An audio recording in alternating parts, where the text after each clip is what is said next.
ద్వితీయోపదేశకాండము 28:8 నీవు చేయు ప్రయత్నములన్నింటిలోనూ నీకు దీవెన కలుగునట్లు యెహోవా ఆజ్ఞాపించును.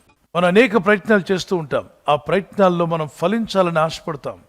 కానీ అవి ఫలించాలంటే దేవుడు కూడా ఆజ్ఞాపించాలి. కొందరు ప్రయత్నాలు విఫలమవుతున్నాయి, ఫలించట్లేదు. నిరుత్సాహపడకండి, నిరీక్షణ కలిగి ప్రార్థన చేయండి. ఏ ప్రయత్నం చేయబోతున్నారు?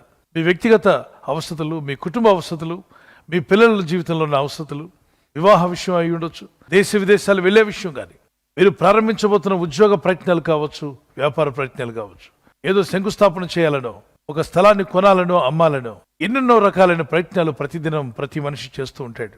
ప్రార్థన చేయకుండా పనికి వెళ్ళొద్దు, బైబిల్ చదవకుండా బయటికి వెళ్ళొద్దు. ప్రార్థన మన ప్రయత్నాలను ఫలింపజేస్తుంది. ప్రార్థించి పనిచేసినప్పుడు దేవుని సహాయం పొందుకుంటాం. ఎలియాజరు అయినటువంటి పనివాడు అబ్రహాము కుమారుని ఇస్సాకు యొక్క వివాహ సంబంధం చూడడానికి బయలుదేరిన ఎలియాజరు, ప్రభువా నా ప్రయత్నం ఫలింపజేయవా అని ప్రార్థన చేసుకుని వెళ్తాడు. అంటే పెళ్ళిళ్ళలో కూడా మీరు చేసే ప్రయత్నాలు ఫలించాలా? అవును. యవన కుమారులు, యవన కుమార్తెలు ప్రార్థన చేయండి. పెళ్లి కుదిరించడానికి వెళ్ళేవారు ప్రార్థన చేయండి. పిల్లల తల్లిదండ్రులు కూడా ప్రార్థించండి. ప్రభువా మేము చేసే ప్రయత్నం ఫలింపచేయండి. మా కుమారుడికి సరైనటువంటి భక్తి కలిగిన కుమార్తెతో వివాహం జరగాలి, మా కుమార్తెకు సరైన భయభక్తి కలిగిన కుమార్తె వివాహం జరగాలి అని ప్రార్థన చేయండి. మరి పెళ్లి కానటువంటి యవన తమ్ముడు, యవన చెల్లి ప్రార్థించు, ప్రభువా నా జీవితంలో సరైన భాగస్వామిని ఇమ్మని ప్రార్థించండి. మీ ప్రార్థన దేవుడు వింటాడు. థామస్ అల్వా ఎడిసన్ ఈ బల్బు కనిపెట్టిన వ్యక్తి. అతను బైబిల్ బాగా చదివేవాడు.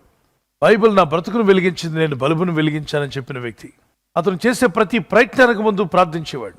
ఒక వ్యక్తి బైబిల్ చదివి ప్రార్థించి ప్రయత్నం చేయగా ఆ ప్రయత్నాన్ని ఫలింపజేశాడు దేవుడు. ఆ ప్రయత్న ఫలమే నేడు ప్రపంచం అంతా లైట్లు వెలిగిపోతూ ఉన్నాయి.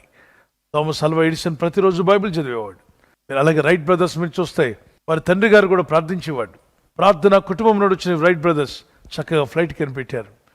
అనేకమైన వస్తువులు ప్రింట్ అవుతున్నాయంటే ప్రింటింగ్ ప్రెస్ కనిపెట్టిన వ్యక్తి ప్రార్థనా కుటుంబం నుండి వచ్చిన వ్యక్తి.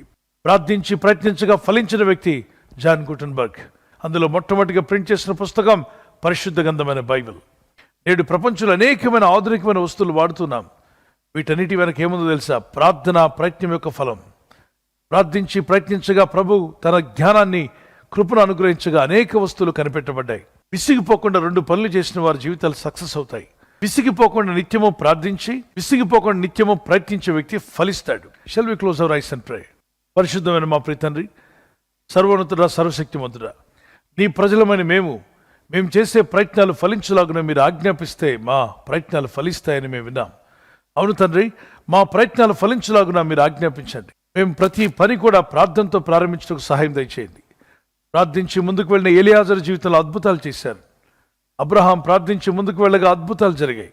బైబిల్లో ఉన్న పాత నిబంధన, కొత్త నిబంధన భక్తులు ప్రార్థనతో మూవ్ అయినప్పుడు ఆశ్చర్యకార్యాలు జరిగాయి. మేము కూడా మా జీవితంలో ఏ ప్రయత్నం చేయకుండా, ప్రార్థన చేయకుండా కూర్చున్న వారి వల్లే ఉండక, వాక్య ధ్యానమందును, ప్రార్థించటందును, ప్రయత్నం చేయటం ఎడతెగక కొనసాగటకు సహాయం దయచేయండి. ఈ రాత్రి నెమ్మదితో పండుకొని సురక్షితంగా కాపాడబడినట్లుగా నీ అగ్ని కంచి వేసి మమ్మల్ని కాపాడండి. మీ చిత్తములో కొనసాగే కృప అందరికీ దయచేయమని యేసుక్రీస్తు ప్రశస్త నామములో మీరందరికీ చక్కని నిద్ర దయచేసి తెల్లవారు లేచి కృపను మాకిమ్మని క్రీస్తు నామములో అడిగి వేడుకుంటున్నామా పరలోక తండ్రి. ఆమేన్, ఆమేన్. ఈ వాగ్దాన్ని మీతోనే ఉంచుకోకుండా లైక్ చేయండి, షేర్ చేయండి. అనేకులు ఈ యొక్క ఛానల్ సబ్స్క్రైబ్ చేసుకోమని తెలియపరచండి. సబ్స్క్రైబ్ చేయని వారు కూడా సబ్స్క్రైబ్ చేయండి. Good night. God bless you.